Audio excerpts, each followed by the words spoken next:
urusengero mu kibaya urwo nkunda bimbaje guhera nkiri muto ntacyamuze muze mu rusengero rwiza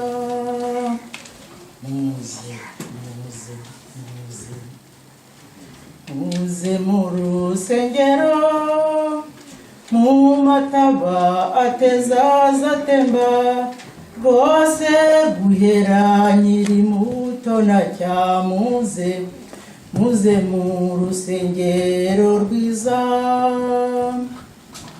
kare kare mu gitondo ku isabato inzogera zirangurura ubwo ngubwo ziba zibararika kuza mu rusengero rwiza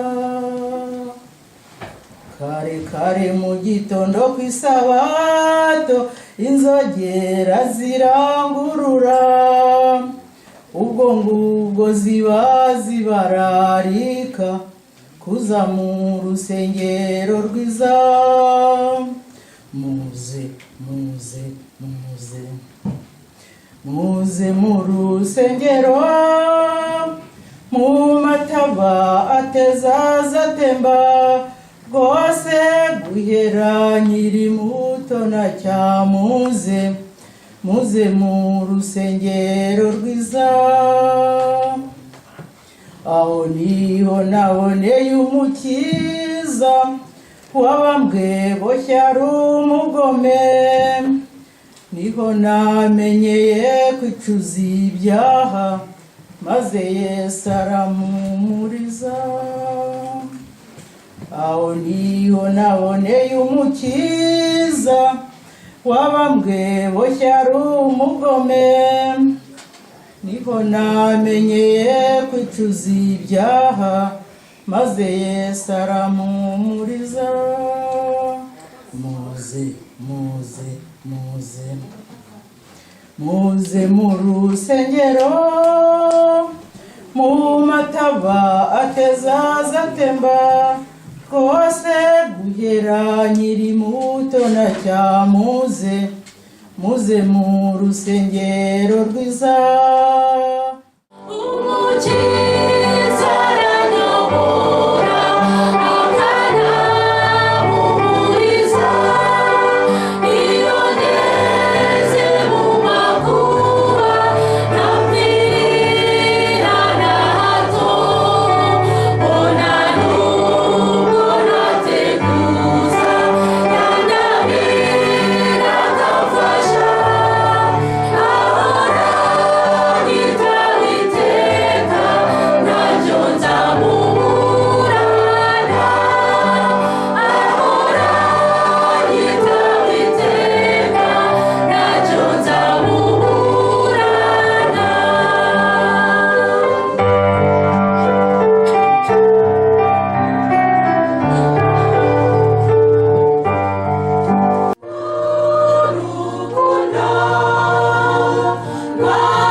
remercier les femmes de valeur kubw'indirimbo nziza batugejejeho pour ce bon chant qu'elles viennent de nous présenter kandi natubwiriza et ce chant qui contient un message pour nous.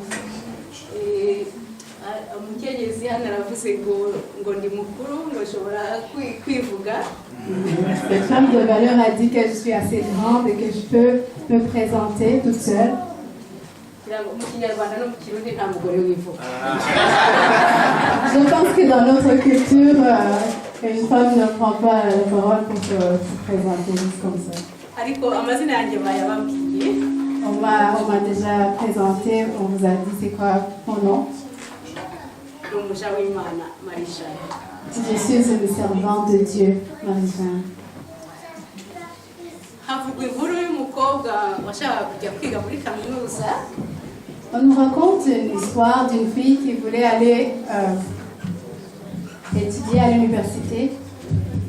hanyuma mu gihe yuzuzaga impapuro agera ku kibazo cyavugaga ngo uri inyoborambaga cyangwa uri umuyoborambaga. Et pendant qu'elle remplissait la demande d'admission, elle est arrivée à un endroit où on posait la question: es-tu un leader? Je sais pas le mot français exact. kubona mu gifaransa banza bigoye. Je pense que c'est pas facile de trouver le mot exact en français. ni mu cyongereza bavuga ngo are you a leader. Mu cyongereza ni uko bavuga. noneho uwo mukobwa ntabwo yari abyizimo. Cette fille-là ne se voyait comme un leader. aravuga ati ese mbeshye. Alors elle a dit, est-ce que je vais mentir? aravuga ati ntacyo ndavuga ko ntabwo mbishoboye. Je vais dire la vérité, je vais dire que je suis pas un leader.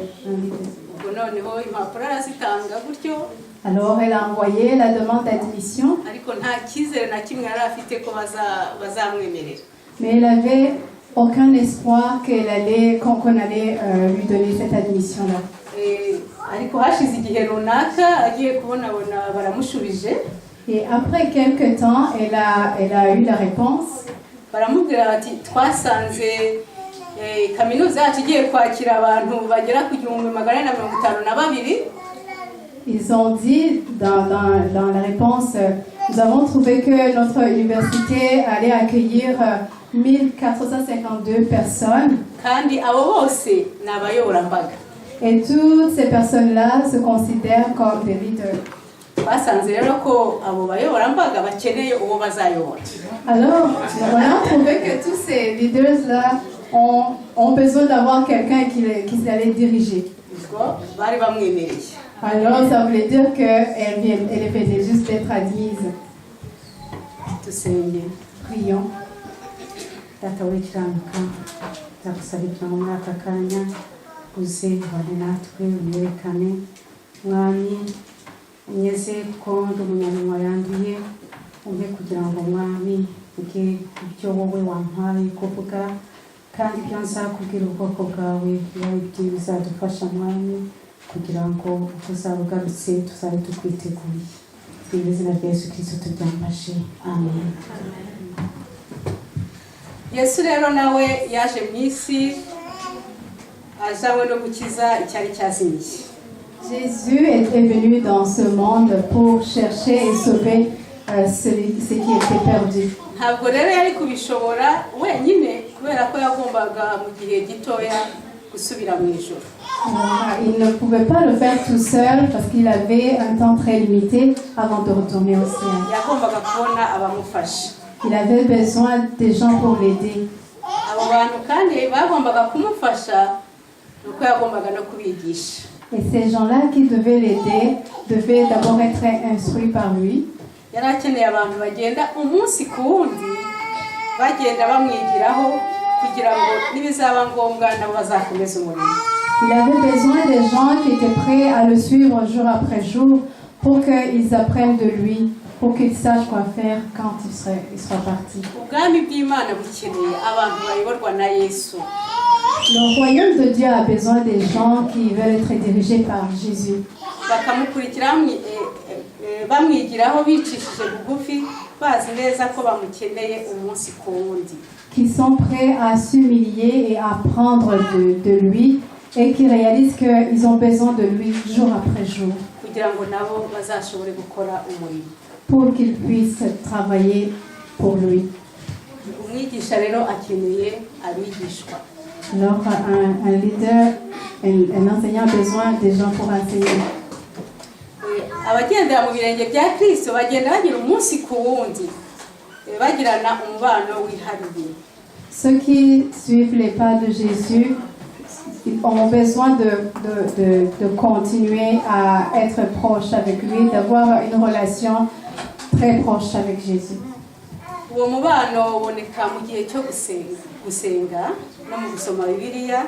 Cette relation, on la trouve dans le temps qu'on doit prendre pour prier et pour apprendre sa parole. Kuko niho dusobanukirwa ibyo kwitwa umwigisha bisobanura. Parce que c'est là que nous arrivons à connaître c'est quoi vraiment être un serviteur. No kugirana umubano na Yesu icyo bivuga. Et qu'est-ce que ça veut dire exactement d'avoir cette relation avec Jésus? Niba hari ibintu tudasobanukiwe tukamubaza twicishije bugufi. Et s'il y a des choses qui ne sont pas claires pour nous, alors on a l'occasion de lui demander humblement. Umugaragu w'Imana Ellen White aratwihanangiriza atubwira mu buhamya bw'abatoranijwe ndakeka aravuga ngo ni bidashoboka ko umutima ubasha kwisanzura mu gihe umwuka utikanze mu gikorwa cyihariye kigizwe no gusenga. Ellen White, la servante de Dieu, Ellen White, nous met en garde en disant qu'il est impossible de s'épanouir si l'esprit ne s'engage pas dans l'exercice particulier qui constitue la prière. Arongera akavuga muri ministère évangélique abitangira umurimo w'umwigisha bakeneye ubumenyere burenze bukomeye buhamye kurusha ibindi bintu bashobora kuba barabonye kugeza ubu. Dans le livre Le ministère évangélique, elle ajoute « Ceux qui sont engagés au service du Maître ont besoin d'une expérience supérieure, plus profonde et plus vaste que tout ce qu'ils ont pu imaginer jusqu'à maintenant. » Arongera akavuga ati abenshi mu muryango w'abana b'Imana bazi bike mu bisobanura kwitegereza ubwiza bw'Imana no kugenda uhinduka mu bwiza ku bundi. Plusieurs d'entre ceux qui sont déjà membres de la grande famille de Dieu savent peu de choses sur ce qui signifie contempler sa gloire et être transformé de gloire en gloire. Noneho hari umufasha muri minisiteri y'abari n'abategarugori muri MIFEM muri General Conference witwa Rebecca Turner, une collaboratrice au MIFEM qui s'appelle Turner, Rebecca Turner. We yaratubwira ngo iyo dutangiye gushakana umururumba umubano wihariye n'Imana nk'abahungu n'abakobwa be tugashaka gusa nawe mu magambo no mu bikorwa, icyo gihe tuba tumaze kumenya neza ko turi mu nzira z'abigishwa. Elle a écrit les mots suivants: lorsque nous commençons à chercher avec avidité une relation intime avec Dieu en qualité de fils et de filles et à désirer lui ressembler en parole et en acte, nous savons alors que nous sommes bel et bien engagés sur le chemin des disciples. Mu mibanire yacu na Yesu umuhango mwiza wo gusenga buri gihe utuma imitima yacu yomotana n'uwe tukamukurikira mu bwami bw'iteka nta kiduhata. Dans notre communion avec Jésus, la discipline spirituelle qu'est la prière lie nos cœurs étroitement avec le sien pour que nous le suivions naturellement dans l'éternité, et ce, peu importe le coût. Mu mikurire yo kwizera umwigishwa yumvira nta kubyibazaho akitanga amaramaje mu murimo wa Kristo. Umukristo utsinda kandi ukomeye ni umuntu wabanje kugendera mu birenge bya Yesu ugira ati ingenzira ukuri n'ubugingo nta ujya kwa data ntamujyayo. En grandissant dans ce cheminement, le disciple qui suit Jésus sans questionner il se donne complètement à lui et fait sa volonté. Un chrétien qui est dans ce cheminement et qui a cette relation, cette forte relation avec Jésus, c'est quelqu'un qui est prêt à suivre dans les pas de Jésus et qui suit ce que Jésus a dit, je suis le chemin, la vie. Nul ne va chez mon Père sans passer par moi. Muri iki gitondo turibanda ku magambo umuja w'Imana yadusomeye. Ce matin, nous allons focuser sur les mots que la servante de Dieu a déjà lus. Aboneka muri Luka igice cya 9 ku murongo wa 57 kugeza ku murongo wa 32. Qui se trouvent en Luc 9, 57 à 62. Bakiri mu nzira umuntu aramubwira ati ndagukurikira aho ujya hose. Yesu aramubwira ati ingunzu zifite imyobo n'ibiguruka mu kirere bifite ibyara ariko umwana w'umuntu ntafite aho kurambika umusaya. Maze abwira undi muntu ati kurikira. Nawe ati databuja reka mbanze ngende mpambe data. Yesu ati reka abapfuye bihambira abapfu babo ariko wowe genda ubwiriza abantu iby'ubwami bw'Imana. Nuko undi muntu nawe aramubwira ati ndi bugukurikire databuja ariko reka mbanze mare gusezera kuri iwanjye. Yesu aramubwira ati nta muntu ufashe isukure inyuma ukwiriye ubwami bw'Imana. J'espère que ceux qui ont les Bibles en français ont pu suivre en même temps qu'elle lisait. Umurongo wa 57 turahabona umuntu ubwiye Yesu ati ndagukurikira aho ujya hose. Au verset 57, nous voyons quelqu'un qui dit Seigneur, je te suivrai partout où tu iras. Ngiye navuga nti umuntu ashobora kuba ari impubutsi. Moi, j'aurais tendance à dire que cette personne-là, qu'est-ce qu'il était oui, qu'il agissait sur le coup de l'émotion. Qui prend la décision sans avoir pris le temps de bien réfléchir avant. Il a dit, je te suivrai partout où tu iras. Il n'a même pas attendu que Jésus l'appelle. Je ne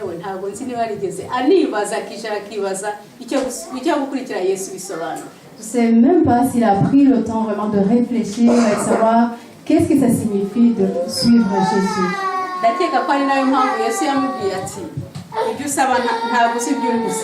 Je pense que c'est même la raison pour laquelle Jésus a répondu, tu ne sais pas de quoi tu demandes.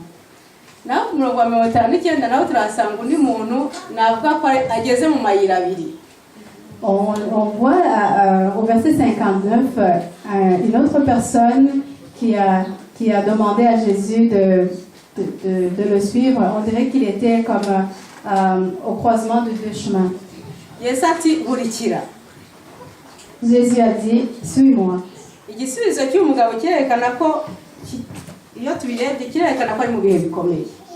La réponse de cette personne-là montre qu'il traversait les moments difficiles. Il avait perdu son parent.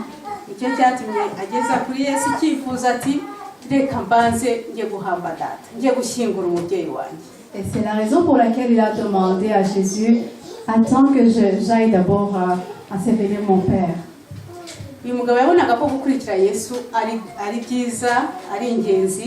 Cet homme-là trouvait que c'était important de suivre Jésus.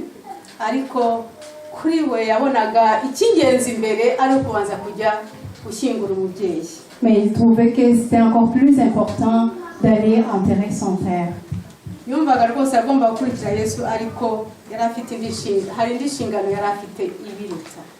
Il voyait vraiment qu'il devait suivre Jésus, mais en même temps, il avait une autre mission plus importante.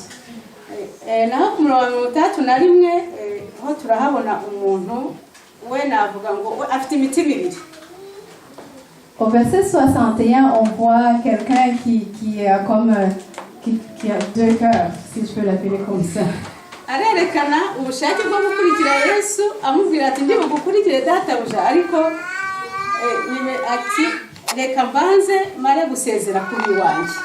Il disait, Seigneur, je te suivrai, mais permets-moi alors d'abord d'aller dire au revoir à ma famille. yabonaga ko gukurikira Yesu ari ikintu cyiza cyo gukorwa. Il voyait que c'était quelque chose d'important, quelque chose de noble de suivre Jésus, ariko akabanza akirangiriza imigambi ye. mais il devait d'abord finir ses plans à lui. Mu yandi magambo yashaka gukurikira Yesu mu buryo bwe bwihariye ariko adakurikije uburyo bwa Yesu. En d'autres mots, il voulait suivre Jésus, mais le faire à sa façon. Izi ngero eshatu zirerekana impamvu zatuma tudakurikira Yesu. Ces trois exemples nous montrent les raisons pour lesquelles nous pouvons ne pas suivre Jésus. Ni bangahe muri twe twagiye dutanga impamvu zenda kumera nk'izi?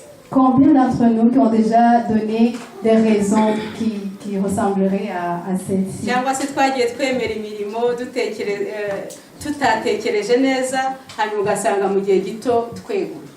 Et qui ont accepté des responsabilités, mais dans très peu de temps, on démissionne parce qu'on avait pris cette décision d'une façon active. Tugiye kurebera hamwe ibiranga navuga intambwe eshatu ziranga ubuzima bw'umwigishwa. On va voir trois étapes importantes qui doivent caractériser la vie d'un disciple. Hari hamagarwa, Il y a l'appel, hari ikiguzi bisaba, il y a un coût rattaché à cela, hari n'ingaruka zabyo. et il y a aussi les conséquences reliées à ça. Mbere yo gukurikira Yesu aratuburira. Avant de suivre Jésus, Jésus nous met en garde. Atubwira tugomba kumenya icyo bigura n'ingaruka zabyo. Il faut que nous sachions c'est quoi le coût attaché à ça et puis les conséquences aussi. Ku murongo wa 23 na 24 haravuga ngo muri Luka 9 abwira bose ati umuntu nashaka kunkurikira niyiyange yikorere umusaraba we iminsi yose avurikire.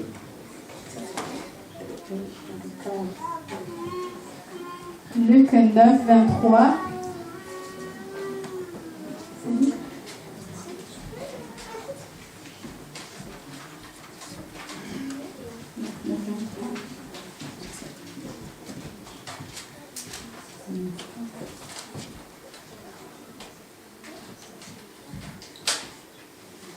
Luc 9, 23 se dit, puis il dit à tous, si quelqu'un veut venir après moi, qu'il renonce à lui-même, qu'il se charge chaque jour de sa croix et qu'il me suive.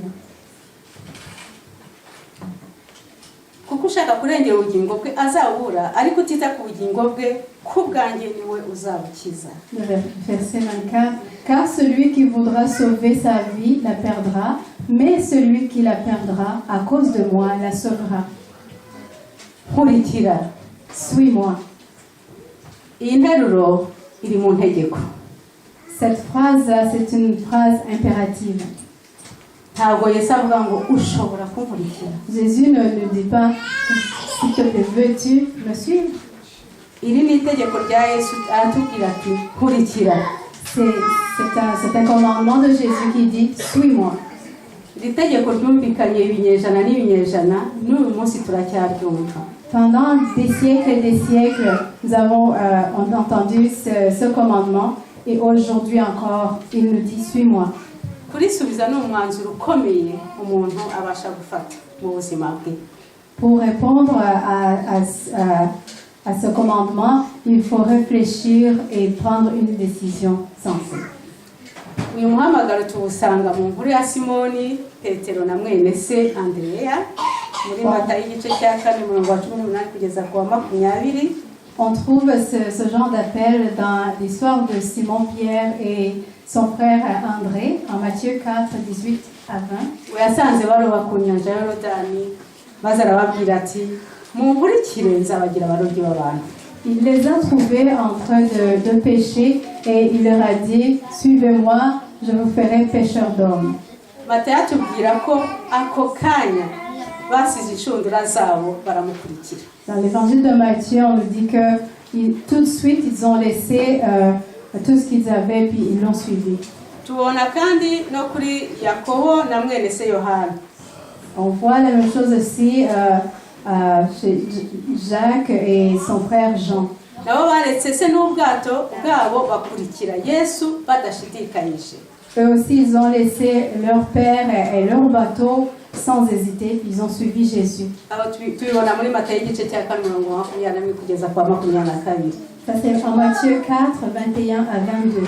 Basize akazi kabo, basize ubutunzi bwabo, basize imiryango yabo bakurikira Yesu. Ils ont laissé leur bien, ils ont laissé leur travail, ils ont laissé leur famille et ils ont suivi Jésus. Byerekana ko iyo umuhamagaro wa Yesu tugezeho tugomba gusubiza tudashidikanyije. Ceci nous montre que quand l'appel de Jésus s'adresse à nous, il faut suivre sans hésiter. Il faut répondre sans hésiter. Nta kwibaza byinshi basize byose inyuma yabo kuko guhamagarwa gukurikira umwigisha uruta abandi ari icyubahiro kirenze. Ils ne se sont pas posé beaucoup de questions car pour eux, suivre un maître qui était un maître plus puissant que les autres, c'était un honneur pour eux. Aba barobyi mu gutoranwa nta buhanga buhambaye berekanye. Pour être choisis, ces pêcheurs-là n'avaient rien de plus important que les autres. Yewe nta n'ibigwi runaka byari bibazwiho byabatandukanyaga n'abandi bantu. On ne connaissait même pas grand-chose sur eux qui pouvait faire une différence avec les autres qui étaient autour d'eux. Tubwirwa gusa ko Yesu yasanze baroba. On nous dit tout simplement que Jésus les a trouvés en train de pêcher. Nta nubwo tubona niba mbere bari bazwiho kugenda inyuma ya Yesu. On ne nous dit même pas si avant cette journée-là, ils étaient connus pour suivre Jésus, pour être parmi les disciples de cyangwa se Jésus. niba baramutekerezagaho. Ou s'ils pensaient même à lui. Nta buhanga runaka bwari bubazwiho byerekana ko bashoboraga kuba intumwa za Kristo. Ils n'étaient pas connus plus intelligents que les autres, ce qui aurait pu montrer qu'ils étaient dignes d'être les disciples de Jésus. Ibi bitwereka ko ntabwo bisaba kuba umuntu aba yarerekanye ubushobozi runaka kugira ngo abashe kuba intumwa ya Yesu. Ceci nous montre que c'est pas un prérequis d'être plus intelligent ou d'avoir quelque chose de spécial pour être appelé à suivre Jésus. Twese tuzi ko muri iyi si iyo umuntu ashaka nk'akazi Nous savons tous que lorsqu'on cherche un travail akagira amahirwe bakamuhamagara, et que par chance on l'appelle, ugomba kugenda ugapasa interview il faut aller passer l'entrevue. ukerekana ko ubishoboye. Il faut que tu démontres que tu es vraiment capable. Ubwo ni ukuvuga ko ugomba kuba warize ufite ubumenyi bushoboka kugira ngo ubashe gukora ako kazi. Ça veut dire qu'il faut se préparer comme il faut pour démontrer vraiment que tu es capable de remplir ses responsabilités. Kwa Yesu siko bimeze. C'est pas Jésus, c'est pas de même chez Jésus. Yesu yaduhamagaye kuduha akazi. Quand il nous appelle pour travailler pour lui, aratubwira ati ngwino ukuri kose. il nous dit viens tel que tu es. Hariya mu ntera yaravuze ati munkurikire nzabagira. Il a dit à ses deux frères, suivez-moi, je vous ferai. Iyi nteruro iri mu nzagihe. C'est une phrase qui est plus au futur. Nzabahindura Je vous changerai, abarobyi b'abantu. je vous ferai pêcheurs d'hommes. Ibi bivuga ko yarabahamagaye kugira ngo bazabanze baba bigishwa. Ça veut dire qu'il les appelait pour que d'abord ils viennent être des disciples, Abigishe qu'il les enseigne, kugira ngo nabo bazabe abigishwa mu gihe azaba atariho. pour que plus tard ils puissent qu'ils puissent enseigner quand il ne sera plus avec eux. Umuhamagaro wa Yesu ushatse kuvuga ko dukwiriye kuba abanyeshuri be. L'appel de Jésus veut dire qu'on doit être ses disciples à lui. Akatwigisha kugira ngo tukagendera mu nzira ze hanyuma tukazamukorera nk'uko maze kubivuga. Pour qu'il puisse nous instruire afin de pouvoir marcher selon sa volonté. Ngiki cyo bisobanura nzabagira abarobyi b'abantu. C'est ça que ça signifie, je vous ferai pécheur d'hommes. Mesiya ahamagarira ubwoko bwe kwinjira mu isezerano rishya hamwe nawe. Messie nous appelle d'entrer dans une alliance avec lui. Umuhango wo kuba intumwa uva ku Mana ntabwo ari ku bantu. Être un disciple, ça vient de Dieu, ça ne vient pas des hommes.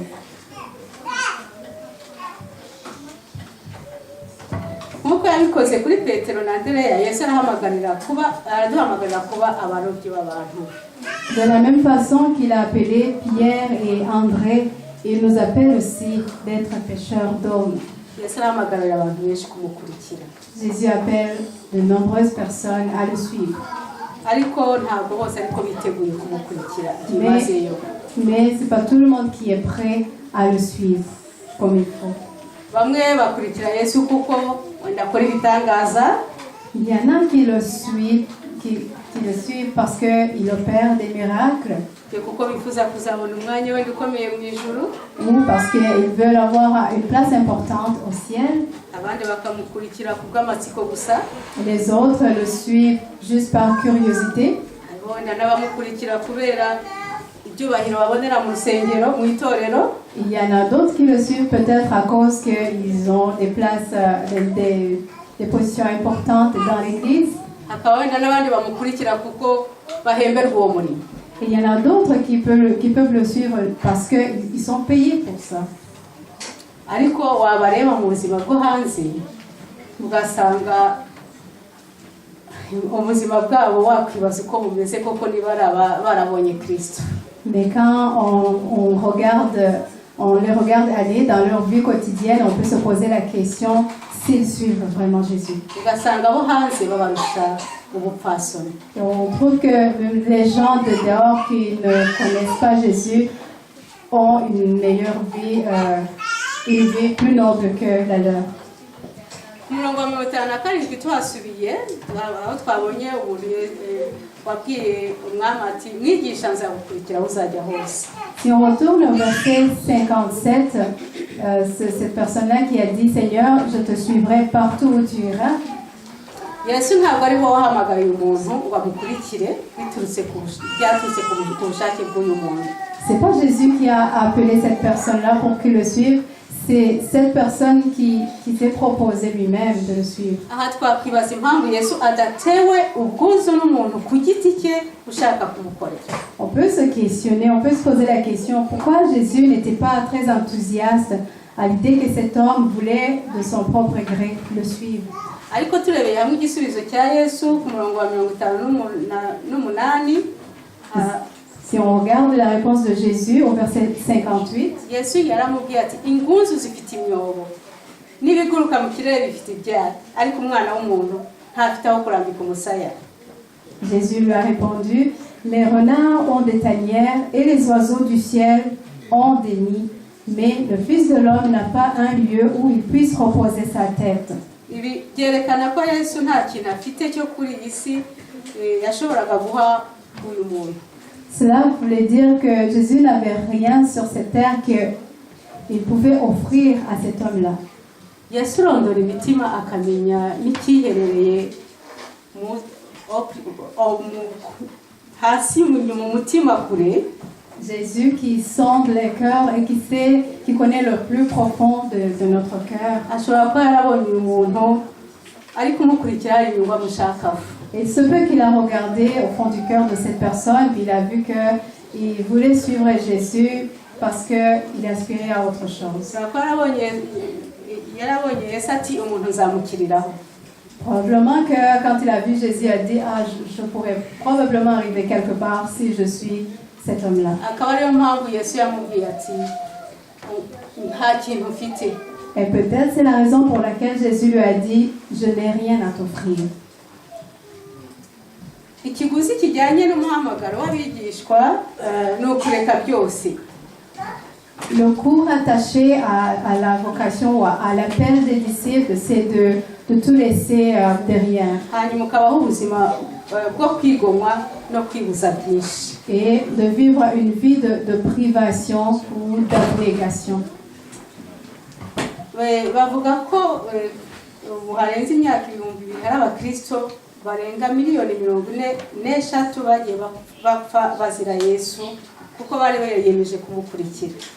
On dit que dans les 2000 années qui se sont écoulées, il y a plus de 42 millions de chrétiens qui sont morts étant martyrs parce qu'ils ont pris la décision de suivre Jésus.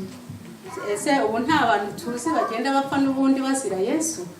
Est-ce qu'il y a des gens qu'on connaît qui meurent, qui sont martyrisés à cause du nom de Jésus? Batubwira ko muri Mata 45 mu Budage bw'abanazi. On nous dit qu'à Mata, en 1945, au temps des nazis, hari abantu 9 bapfuye bamanitswe ku giti kuko bari banze kumvira Hitler. Il y a 9 personnes qui sont morts en étant pendus sur un arbre parce qu'ils avaient refusé d'écouter Hitler. Muri bo harimo uwanditse igitabo kivuga ngo Vivre un disciple le prix de la grâce. Il y en a un parmi ces 9 qui a écrit un livre qui était intitulé Vivre en disciple le prix de la grâce. Muri icyo gitabo yavugaga ko hari ikiguzi gikomeye bidusaba kugira ngo dukurikire Yesu. Dans ce livre-là, il disait qu'il y a un prix élevé qui est demandé si nous voulons suivre Jésus. Muri icyo gitabo aratwihanangiriza abakristo arabwira ko nta buntu buhendutse. Et dans ce livre-là, il nous met en garde qu'il n'y a pas de grâce à bon marché. Akomeza agira ati ubuntu buhendutse n'umwanzi w'itorero kuko ntacyo bidusaba. Il dit que dans ce livre-là que la grâce à bon marché, c'est l'ennemi de l'Église parce que ça ne nous demande de faire aucun effort. Ubwo buntu buhendutse babushaka kubabarirwa ibyaha nta kintu bidusaba kwigomwa. Cette grâce à bon marché nous dit qu'on peut être pardonné de nos péchés sans qu'on ait à faire quoi que ce soit.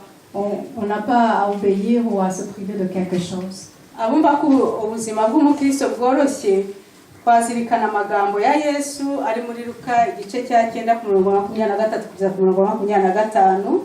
Ceux qui pensent que la vie d'un chrétien est une vie facile, il faudra qu'ils considèrent la parole de Jésus en Luc 9, 23-25.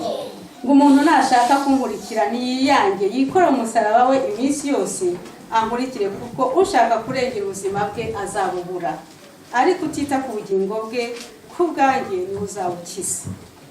Umuntu byamumara iki gutunga ibintu byose byo mu isi narimbuze ubugingo bwe cyangwa nabwakwaho indishyi? Il est écrit 23, si quelqu'un veut venir après moi, qu'il renonce à lui-même, qu'il se charge chaque jour de sa croix et qu'il me suive. Car celui qui voudra sauver sa vie la perdra, mais celui qui la perdra à cause de moi la sauvera. Et que servirait-il à un homme de gagner tout le monde s'il se détruisait ou se perdrait lui-même? Tudashidikanije kureka inyungu z'iby'isi nicyo kintu imibereho y'umwigisha cyangwa y'umukristo gikomeye kwemera.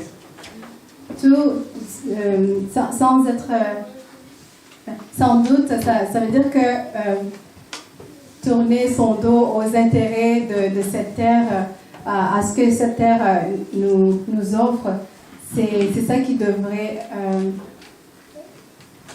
être démontré dans la vie d'un disciple. C'est quelque chose qui est tout à fait le contraire de ce qu'on est.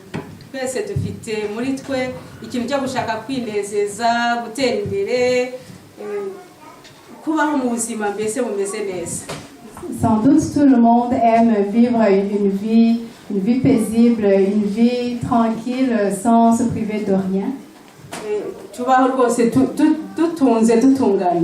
En ayant tout ce qu'on a besoin.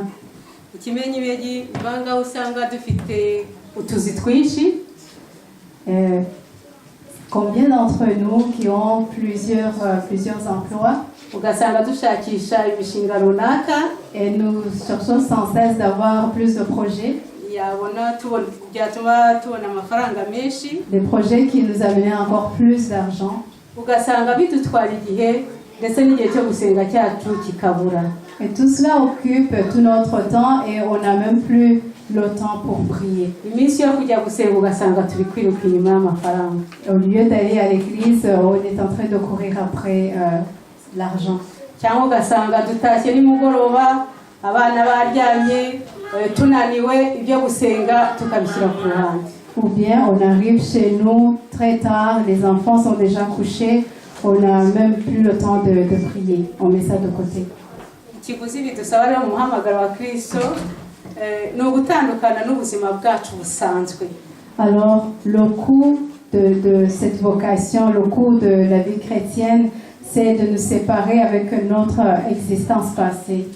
Mu yandi magambo ibyo dushyize imbere mu mibereho yacu tugomba kubihindura tugaha umwanya wa mbere kumvira Kristo. Dans d'autres mots, tout ce qu'on mettait de l'avant dans notre vie, on doit mettre ça de côté et mettre en avant Jésus. Tukabasha kuvuga nka Paulo mu Bafilipi igice cya 3:7 havuga nyamara ibyari indamu yanjye nabitekereje ko ari igihombo ku bwa Kristo.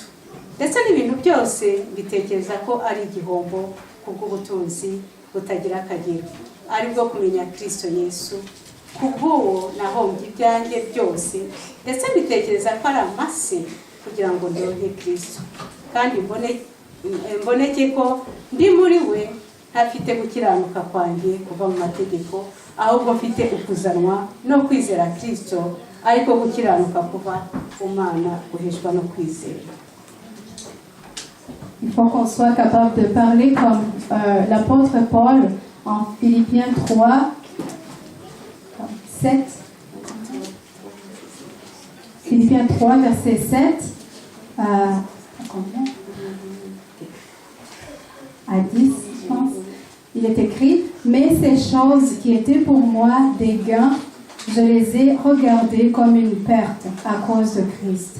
Et même, je regarde toutes ces choses comme une perte à cause de l'excellence de la connaissance de Jésus-Christ, mon Seigneur, pour lequel j'ai renoncé à tout, et je les regarde comme de la boue, afin de gagner Christ, et être trouvé en lui, non avec ma justice, celle qui vient de la loi, mais avec celle qui s'obtient par la foi en Christ, la justice qui vient de Dieu par la foi.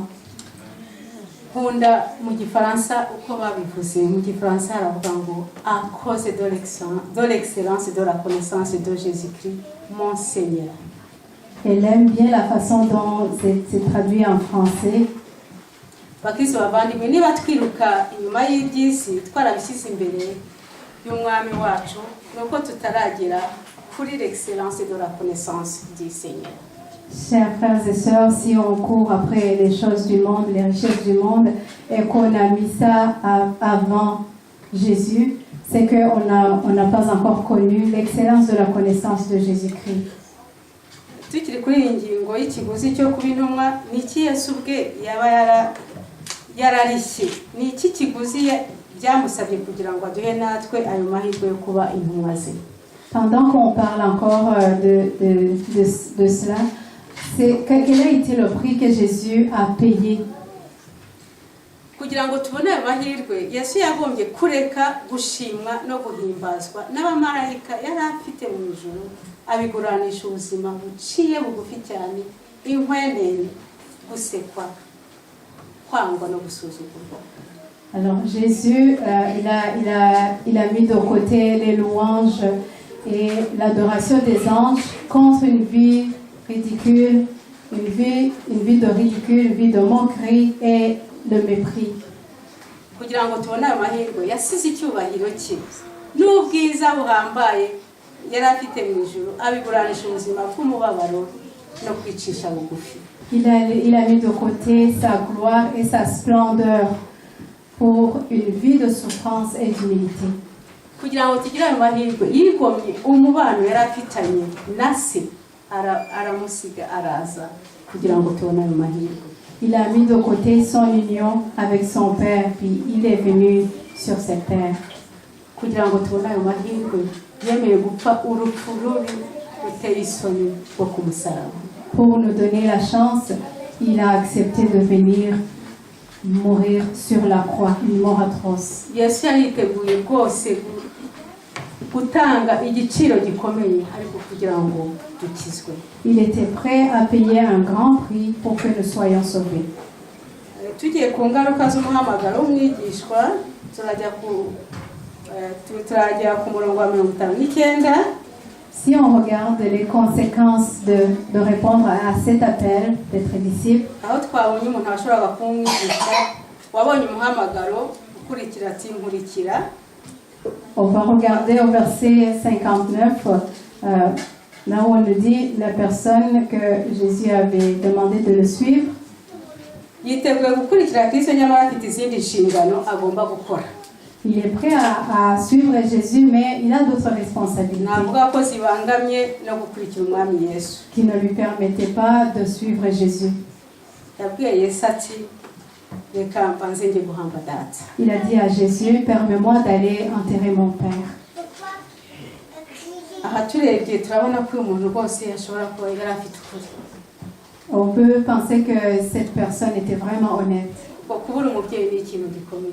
Parce que perdre son parent, c'est quelque chose de très, très difficile. Kutamuherekeza bikaba ikindi. Et ne pas être capable de l'accompagner, c'est encore plus difficile. Aha twavuga tuti umwami Yesu hari impuhwe yari afite, hari ikigongo yari afite koko. Bon, peut-être ici on peut penser que Jésus n'avait pas pitié, n'avait pas de compassion pour cette personne. Umuntu aramubwira ati napfushije data, ntamubwira ati pole, ntamubwira ati komera. Quelqu'un a perdu son père, Jésus ne lui dit même pas mes condoléances, ne lui dit pas prends courage. Ariko turebye neza none se uyu muntu yari kujya guhamba se hanyuma ntabanze ngo arebe abasigaye. Est-ce que si on y pense vraiment, est-ce que cette personne-là, il aurait pu aller enterrer son père et puis ne pas prendre le temps aussi de consoler ceux qui restent? Wenda niwe wari mukuru agomba kureba abasigaye, agomba gushyira ibintu ku murongo. Peut-être c'était l'aîné de la famille qui devait aussi mettre en ordre toutes les choses de la famille. Peut-être que ça allait lui prendre beaucoup plus de temps avant qu'il pouvait suivre Jésus.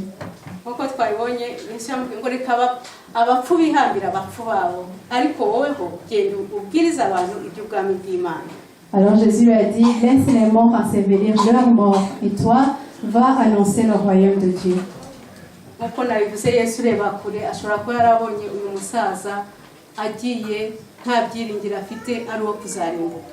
Peut-être que Jésus a vu que cet homme-là, s'il part, il part pour de bon, qu'il va périr. Oh, le père de cette personne-là qui était mort. Excusez-moi.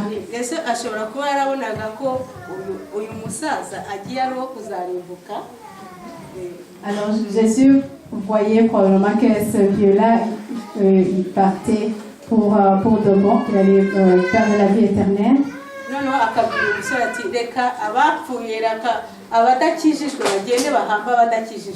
Et c'est probablement la raison pour laquelle Jésus disait, laisse les morts ensevelir leurs morts. Mais toi, au lieu de perdre la vie éternelle, viens et suis-moi.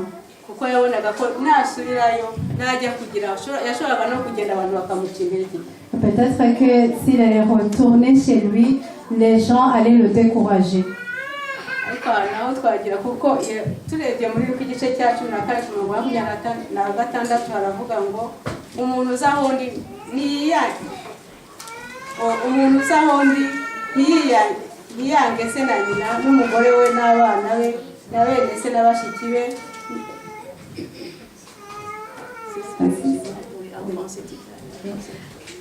Luc 14, verset 26.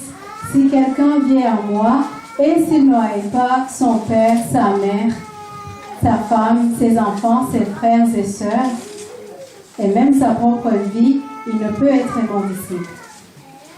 umuntu uza aho ndi ntiyange se na nyina n'umugore we n'abana be na bene se n'abashiki be ndetse n'ubugingo bwe, uwo ntashobora kuba umwigishwa wanjye. C'est ce verset que je viens de lire. Aya magambo turumva akomeye, ariko icyo Yesu ashaka gushimangira ni uko nta wundi uretse we wagombye gushyirwa imbere mu buzima bwacu.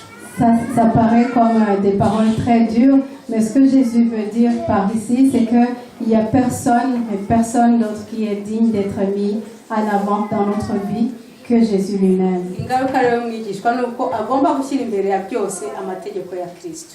Alors, la conséquence d'être un disciple de Dieu, c'est que les commandements de Jésus doivent être mis en avant. Urugero rwa gatatu twabonye ni umuntu wavugaga uvuga ko ashaka gukurikira Yesu ariko afite mu mutima we imburahitamo. Le troisième exemple, c'est la personne qui a dit qu'il voulait suivre Jésus, mais dans son cœur, il avait comme un embarras de choix. Mbere yo gukurikira Yesu arashaka kubanza kujya gusezera kubo akunda. Avant de suivre Jésus, il veut aller dire au revoir à ses bien-aimés. Ndi bugukurikire databuja ariko reka mbanze mare gusezera kuri yo. Je te suivrai, Seigneur, mais permets-moi d'aller d'abord prendre congé de ceux de ma maison. Umuntu dushobora kwibwira ko uyu muntu ari kubwira Yesu ati reka ngende njye kumenyesha abiwanjye icyemezo nafashe. Peut-être on peut penser que cette personne voulait dire qu'il voulait aller faire part de sa décision à sa famille. Ariko yashoboraga no kugenda yagerayo abantu bakamucana intege bati ibyo uri gukora ni iki. Mais il aurait pu partir, arriver chez lui, les gens allaient probablement le décourager et lui demander mais qu'est-ce que tu fais? Cyangwa se ibyo gusezera kubi abiwe yavugaga bikaba byaravugaga ati reka mbanze ngende sezere ku buzima bwanjye nahozemo. Ou peut-être ça veut dire aller vivre une dernière fois la vie qu'il menait avant. Akavuga ati ndagenda mbanze ndangiza amashuri. Je vais d'abord finir mes études. Ndangiza akazi. Je vais finir mon travail. Nshaka umugore cyangwa umugabo. Je vais me marier. Akazabona gukurikira Yesu. Et je suivrai Jésus après. Ingaruka z'umuhamagaro mwigisha ni uko tugomba gukunda imiryango yacu ariko ku buryo bidashobora kubangamira urukundo rwacu dukunda Imana. Les conséquences rattachées à être un disciple, c'est que nous devons aimer nos familles, mais pas au point de les mettre en avant de Jésus. Abantu benshi bashaka gukurikira Kristo ariko bagahura n'inzitizi nyinshi z'ubuzima zituma batabigeraho kandi koko umuntu yareba akaba yabona ko ari impamvu zifatika. Il y a beaucoup de gens qui veulent vraiment suivre Jésus, mais ils rencontrent plusieurs obstacles. Et des fois, lorsque on les regarde, on dit, bah, ils ont raison. Ariko nibwo impamvu zaba zifatika zite nta kintu kiri hejuru yo gukurikira Umwami Yesu. Mais peu importe la raison, il n'y a rien qui devait venir avant Jésus. Abenshi turahamagarwa tukitaba ariko rero ni bake dukomeza amasezerano yacu. Il y en a beaucoup parmi nous qui sont appelés. On répond à cet appel, mais il y en a très peu qui vivent vraiment, qui continuent à avoir cette alliance avec Jésus. Byashoboka ko dufite ubushake bwo kugumya dukomeye ku mwanzuro wacu wo gukurikira Yesu. Probablement que nous voulons vraiment continuer à nous accrocher à ce vouloir suivre cet appel de Jésus. Ariko ugasanga ibintu byinshi by'inzanduka biza bikadutesha inzira twahisemo. Mais qu'il y a beaucoup de choses qui viennent nous dérouter, qui viennent de nous empêcher de continuer ce chemin-là que nous avons commencé. Hari abantu benshi bashobora kuba abakristo. Il y a beaucoup de gens qui peuvent devenir chrétiens. Ariko ugasanga bamwe kubera imiryango yabo ibashyiraho igitugu bagacika intege. Mais il y en a, à cause de leur famille, sont découragés parce que leur famille ne veut pas qu'ils suivent Jésus. Hari nk'urugero hari abantu b'abayisilamu babaga bashaka nko kuba abakristo. Je peux vous donner un exemple des gens qui étaient musulmans et qui voulaient suivre Jésus. Uwabaga yihanye akabatizwa umuryango we waramucaga. Si jamais il y en a un qui a accepté Jésus, sa famille le répudie. ntashobore kuzongera gusubira iwabo na gato. Il était chassé de sa famille et ne pouvait plus remettre les pieds chez lui. Ugasanga rero ibyo ngibyo hari abantu benshi bica intege. Alors il y en a beaucoup qui sont découragés par ça. Tuzi twese kandi wa musore wasanze Yesu. Et nous connaissons tous le jeune homme riche qui est allé voir Jésus. Uyu musore yasanze Yesu navuga ko yari afite ubwibone n'ubwishongore bwinshi kuko kuri we yumvaga arasohoza amategeko yose. Je me permettrais de dire que cet homme-là était, il était arrogant, un peu arrogant parce qu'il pensait qu'il avait respecté tous les commandements de Jésus. Kuri we yumvaga afite garanti ko ijuru arifite. Pour lui, il avait vraiment la garantie que le ciel lui appartenait. Iyi nkuru iratwigisha ko kubaha amategeko gusa bitaduha ijuru. Ceci veut nous montrer que respecter les commandements seulement, ça ne nous garantit pas le ciel. Ikigenzi ni ukubaha amategeko no kuyashyira mu bikorwa. Il faut non seulement obéir ces lois, mais aussi vivre ça dans la vie de tous les jours. Yavugaga ko amategeko yose yayakurikije. Il disait qu'il a respecté ses commandements. Bivuga ko uzakunde mugenzi wawe nk'uko wikunda naryo yararikurikije. Cela voulait dire que tu aimeras ton prochain comme toi-même. Ça voulait dire qu'il avait respecté ce commandement aussi. Ariko Yesu amubwira ati genda ugurishe ibyawe byose ubihe abakeneye.